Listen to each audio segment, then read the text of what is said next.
Ngayon susuriin at iraranggo natin ang mga kontrabida ng Sony Pictures Animation mula sa hindi gaanong masama hanggang sa pinakamapanira. Cautiously excited.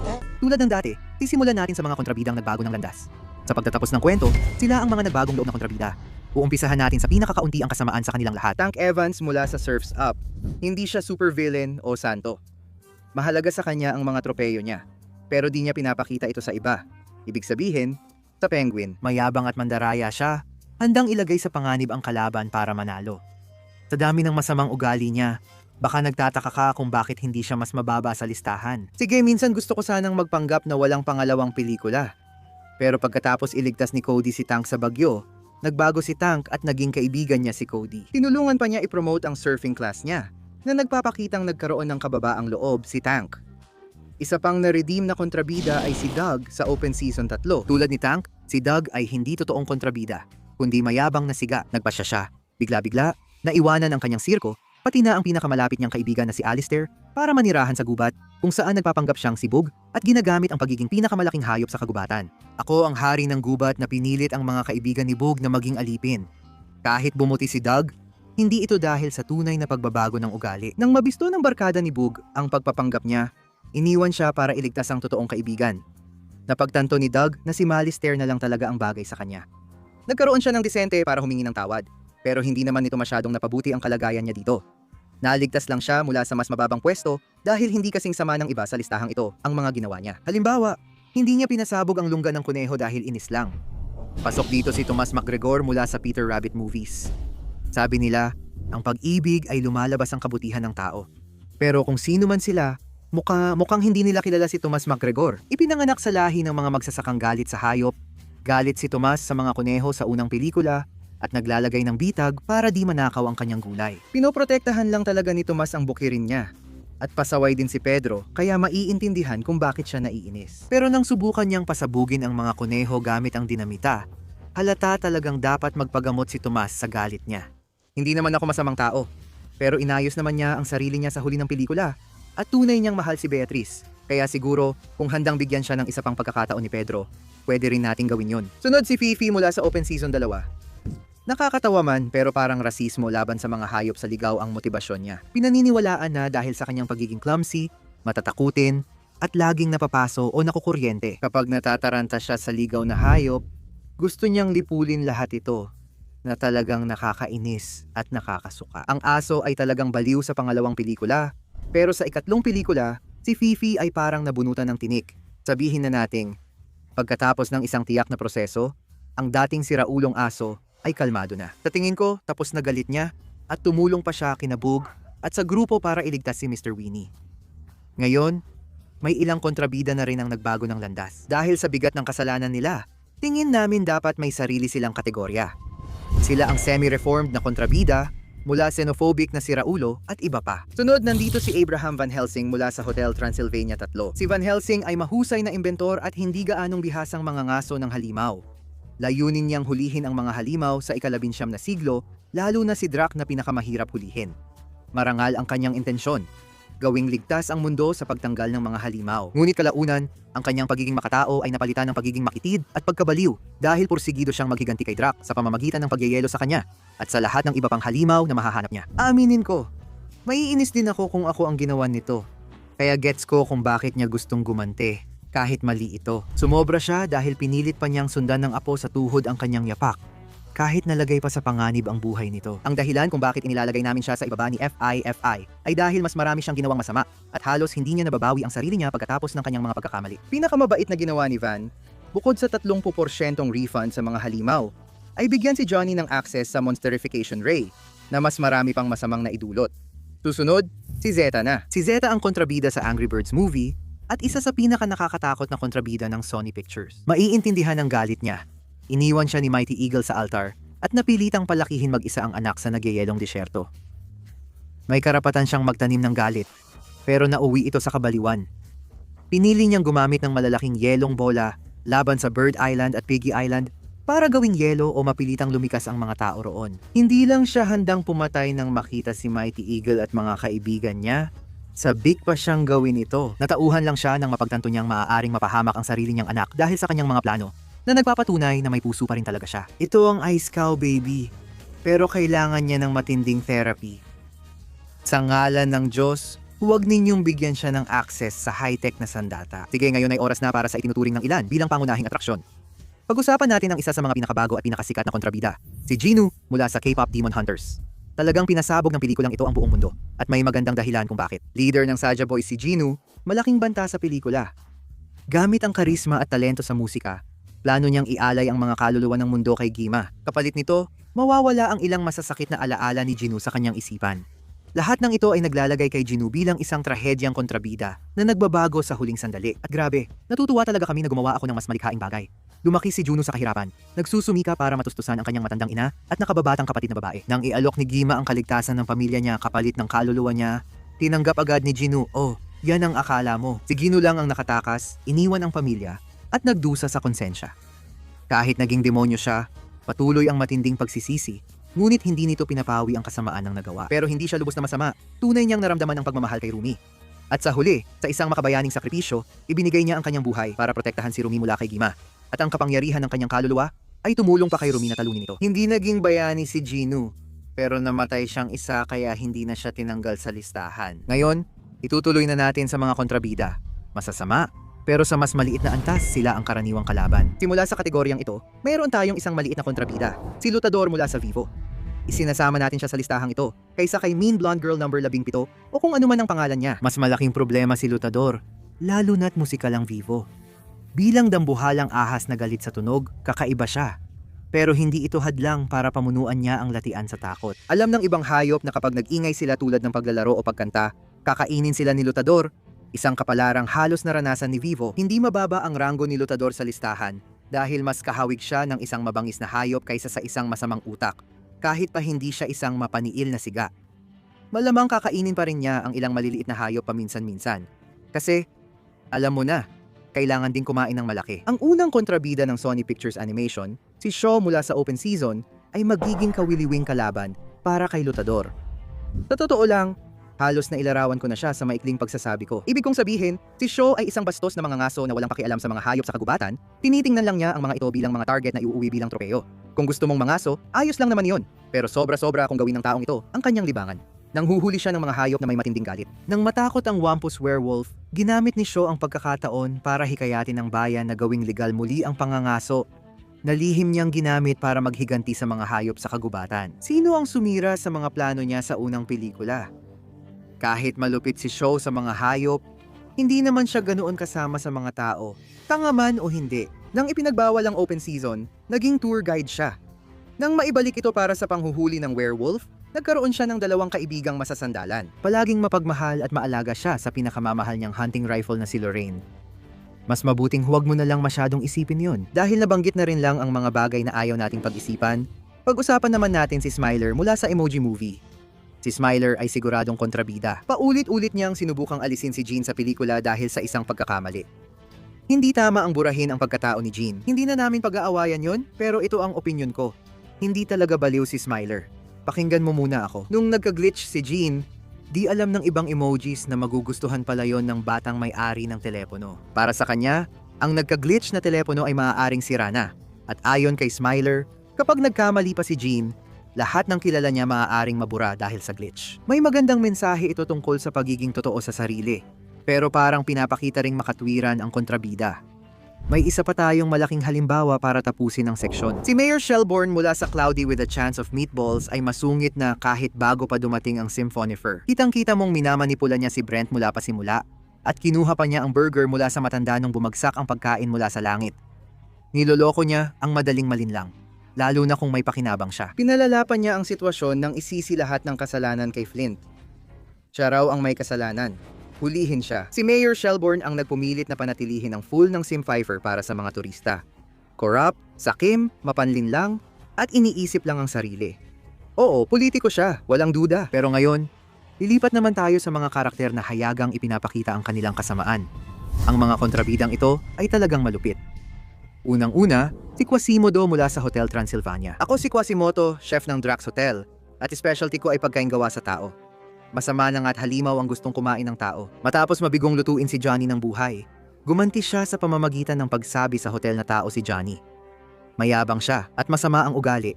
Pero hindi siguro sobrang sama, di ba? Kahit papaano, tinatrato niya ng may pagmamahal at respeto ang alaga niyang daga, si Esmeralda. Uy, nakakatuwang detalye. Hindi ba't pinangalanan ni Kwasi ang daga niya na Esmeralda? Katulad ng babae sa Hunchback ng Notre Dame? Sandali, teka. Ay grabe naman. Pangalawa, tao si Quasimodo. O kung siya man ang halimaw, tao pa rin siya. Hindi rin masyadong sineseryoso ng pelikula ang mga kasalanan niya.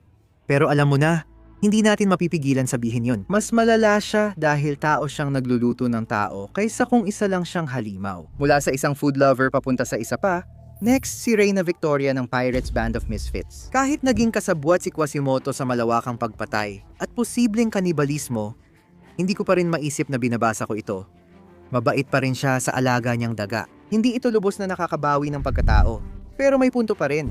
Samantala, si Reyna Victoria ay malupit sa tao at hayop. Bukod sa tangkang pagpatay sa kapitan ng mga pirata, nakasanayan niya ring manghuli ng endangered na hayop para kainin kasama ang ibang pinuno ng mundo. Dahil mahusay siya sa espada, hindi na kami magtataka kung isa rin siyang pirata na gusto lang alisin ang mga kalaban. Pero lumilihis na ako sa usapan. Ayoko sa mga pirata. Sa ngayon, magpatuloy tayo sa mga kontrabida sa Spider-Verse. Simulan natin sa tinanghal nating hindi gaanong masama sa lahat, si Kingpin. Maaaring maging controversial ito dahil masasabi nating mas marami siyang nagawang masama kumpara sa ibang kontrabida sa saga. Nasaksihan natin siyang pinatay si Prowler nang tumanggi itong patayin si Miles na nagpapakitang wala siyang tiyaga sa kabiguan at handang manakit o pumatay ng sino mang humarang sa plano niya. Hindi na ako makapaghintay pumatay ng Spider-Man. Bakit natin siya tinuturing na hindi kasing sama ng ibang kontrabida sa Spider-Verse? Hindi kasama si 2,000 siyam ngayon dahil medyo tama naman siya dito. Pero si Kingpin ay talaga namang masama. Hindi siya ganap na masama. Mahal niya ang pamilya niya. Gaya noong trahedyang namatay sila sa aksidente matapos tumakas dahil sa takot. Nang matauhan siya sa kanyang krimen, ginamit ni Kingpin ang yaman at koneksyon para humanap ng paraan sa ibang dimensyon upang makasama ulit ang pamilya. Baliw ang planong ito at nalalagay sa panganib ang maraming buhay at mundo. Kaya hindi natin siya matatawag na kaawa-awa. Pero kahit kontrobersyal, para sa amin mas masama pa rin si Olivia Octavius. Kahit na masasabi nating hindi siya kasing laking banta gaya ni Kingpin, siya ang may kaalaman para gawin ang Super Collider. At hindi lang iyon, sapat ang talino niya para maintindihan kung gaano ito kapanganib. Pero nang pumayag si Kingpin na ituloy ito, hindi siya nag-atubiling sumang-ayon kahit isang segundo. Pinapatunayang handa siyang isugal ang napakaraming buhay basta't mababayaran siya ng maayos. At kahit sinabi naming hindi siya kasing laking banta gaya ni Kingpin, hindi ibig sabihin nun na hindi siya marunong dumihan ng kamay. Sinubukan niyang sakalin si Peter ng masaya at 3 beses pa niyang tinangkang patayin sina Miles at Gwen sa pelikula. Ito ay mula sa isang baliw na siyentipiko na nais lang ipakita ang kanyang galing. Hindi dahil sa kabutihan o malungkot na pangyayari. Mas hayagan siyang nasisiyahan sa paghahabol ng tao kaysa kay Kingpin, kaya mas masama siya. Sa kabuuan, kahit kontrobersyal, siya ang pinakamasamang kontrabida sa Spider-Verse ngayon. Ngayon masasabi ko na sa lahat ng kontrabida sa Spider-Verse, hindi kasama si 2,000 si The Spot ang pinaka nakakaantig ng simpatya. Bago ang aksidente na naging dahilan ng kanyang pagkamatay, si Jonathan Owen ay isang siyentipiko lang. Ginagawa lang niya ang kanyang trabaho. Nagtatrabaho sa ilalim ni Olivia Octavius at Kingpin. Kaya mas kaunti ang pananagutan niya sa mga krimen nila kaysa sa sarili niyang mga kasalanan. Naging halimaw si Spider-Man matapos masira ni na Spider-Man at Gwen ang Super Collider. Nawala sa kanya ang pamilya, trabaho, at lahat ng bagay. Nawala na sa katinuan si The Spot at kailangan niya ng mapaglalabasan ng kanyang galit. Si Miles Morales ang naging puntirya niya at dito nagsimula ang problema kay The Spot. Kahit malungkot ang pinagdaanan ni The Spot, mas malala ang mga plano niya kaysa sa ibang kontrabida sa Spider-Verse. Diretsahan niyang sinabi na gusto niyang patayin si Miles at lahat ng mahal nito, kasama ang pamilya, kaibigan, at kapwa Spider-Man. Tulad ni Gwen, naaawa tayo kay The Spot dahil di natin alam paano siya matutulungan. Pero malinaw na ang pagsira sa buhay ng isang teenage superhero ay hindi solusyon. Kahit si Olivia, kahit na nasisiyahan siya sa mararahas niyang krimen, may mas malaking layunin siya kaysa sa basta manakit ng tao. Pero para kay The Spot, puro paghihiganti lang ang nasa isip niya. Sapat na ang mga trahedya niya para hindi mapasama sa huling kategorya. Ang mga karakter dito, tulad ni Bella mula sa Hotel Transylvania 2, ay hindi na maliligtas sa kasamaan. Habang karamihan sa mga halimaw sa seryang ito ay masayahin at nakakatuwa, si Bella ay kabaligtaran. Bilang kanang kamay ni Vlad, pinapasa niya ang galit ng kanyang amo sa sangkatauhan. Naamoy ko ang mga tao pababa. At masuhaw pa siya sa dugo pagdating sa pagwasak ng sinumang tao na tumatawid sa kanyang daraanan. Ang galit niya sa mga tao ay mas matindi pa kaysa sa respeto niya sa mga halimaw. At handa siyang suwayin ng utos basta't makakakain siya ng tao. Handa rin siyang saktan ang mga halimaw, kahit mga batang halimaw, para lang makamit ang kanyang mga layunin. Hindi tulad ni Vlad. Si Bella ay hindi natututo mula sa kanyang mga pagkakamali at hindi rin talaga nagpapakita ng tunay na malasakit sa kahit kanino. Pero dahil sa kakaunti lang talaga ang oras niya sa palabas, pakiramdam namin ay hindi makatarungan na ilagay siya sa mas mababang pwesto. Isa pang kontrabida na kaunti lang ang oras sa screen ay si Pockets mula sa Wish Dragon. Kahit walang tunay na pangalan sa pelikula, si Pockets ay nakakatakot na kontrabida. Unang inupahan ni Ginoong Wang para hanapin ang mahiwagang tsarera na makakapagligtas sa kanyang negosyo, pinagtaksilan ni Pockets ang kanyang amo nang mapagtanto niya kung gaano kalaki ang kapangyarihang hawak niya. Isa siya sa ilang kontrabida sa aming listahan na tahasang pumatay ng tao sa pamamagitan ng pagtulak kay Ginoong Wang mula sa scaffolding hanggang sa kanyang kamatayan bago pa man ito gawin ni Long Hun. Kaya masasabi talagang madilim ang karakter niya simula pa lang. Pagkatapos, handa pa siyang patayin si Din na binatilyo para makuha ang yaman at kapangyarihan. Kaya lalo siyang sumasama. Kung nabigyan pa siya ng oras sa palabas, magiging isa siya sa pinakamalalaking banta sa kasaysayan ng studio. Susunod si Gargamel na gustong maghari sa mundo. Matagal ng kaaway ng mga Smurf ang pangunahing kontrabida at kahit hindi niya sila hinahabol, gumagawa pa rin siya ng masama. Tulad ng pagmamalupit kay Azrael at pag-abuso sa isipan ng mga naughty na parang anak niya. Malinaw na pinakamasama siya kapag hinuhuli niya ang mga Smurf para makuha ang kanilang Smurf essence at gamitin ang kapangyarihan nito upang sakupin ang mundo. Ay talagang napakasama naman yan. Kahit nakakatawa si Gargamel, marami siyang krimen kumpara sa ibang kontrabida. Pero hindi pa rin siya kabilang sa pinakamasasama nating 5 dahil mas malala pa rin ang mga yon. Una sa pinakamasasama ay si Slappy mula sa mga pelikulang Goosebumps. Si Slappy ang pinakamalapit na karakter sa isang tunay na kontrabida sa horror movie sa lahat ng mga pelikulang ito. Sa mga pelikula, si Slappy ay isang mapaghiganting anyo ng galit ni R.L. Stein laban sa mga taong nangapi sa kanya noong bata pa siya. Kaya't makatuwiran lang na siya ay walang awa. Matapos siyang ikulong ni Papa, determinado si Slappy na sirain siya at ang buong bayan niya bilang paghihiganti.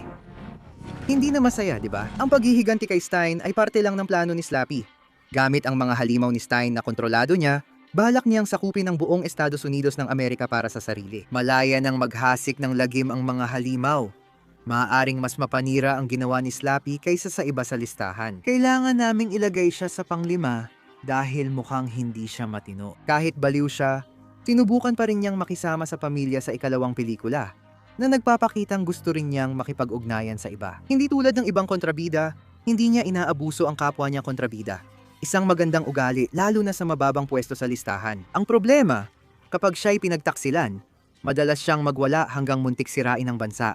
Kaya kahit bigyan siya ng simpatiya bilang baliw na nagkukulong, hindi pa rin kami umaasa na magbabago siya ng ugali sa lalong madaling panahon.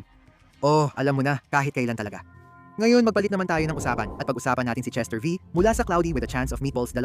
Naniniwala si Chester V na kaya ng kanyang mga ideya baguhin ang mundo at malinaw niya itong ipinakita. Nagkataon lang na ang mga ideya niya ay kinabibilangan ng paggamit ng mga unang buhay na pagkain bilang sangkap para sa bago niyang food bar version 8.0. Kaya, sa madaling salita, plano niyang patuloy na lumikha ng mga buhay na pagkain para lang patayin at ibenta ito para kumita. Kung hindi pa iyon sapat para bigyang katwiran ang paglagay niya rito, isa pa, handa siyang gawing food bar ang mga kaibigan ni Flint. Kaya hindi lang siya mass murderer, kundi kasabwat din sa kanibalismo. Dahil sa masamang pagtrato niya kay Barbara, isa siya sa pinakakasuklam-suklam na kontrabida ng Sony. Kaya nakuha niya ang bronze medal ng kasamaan bilang hunter mula sa Star. Ang The Star ay pelikulang tungkol sa kapanganakan ni Hesukristo kasama ang nagsasalitang hayop at mga mago. Tama lang na si Haring Herodes ang pangunahing kontrabida ng pelikula dahil ayon sa Biblia, siya ang nag-utos na hanapin at patayin si Jesus na bagong silang. Bilang Mesiyas, kinilala si Jesus bilang hari ng sangkatauhan, ngunit hindi ito matanggap ng selosong Haring Herodes. Bagamat si Herodes ang pangunahing kontrabida, mas madalas lumabas si The Hunter sa pelikula at hindi naman siya ganoon kasama. Ibig kong sabihin, handang patayin ng lalaki sina Maria, Jose, at mismo si Jesus. Talagang masama yon.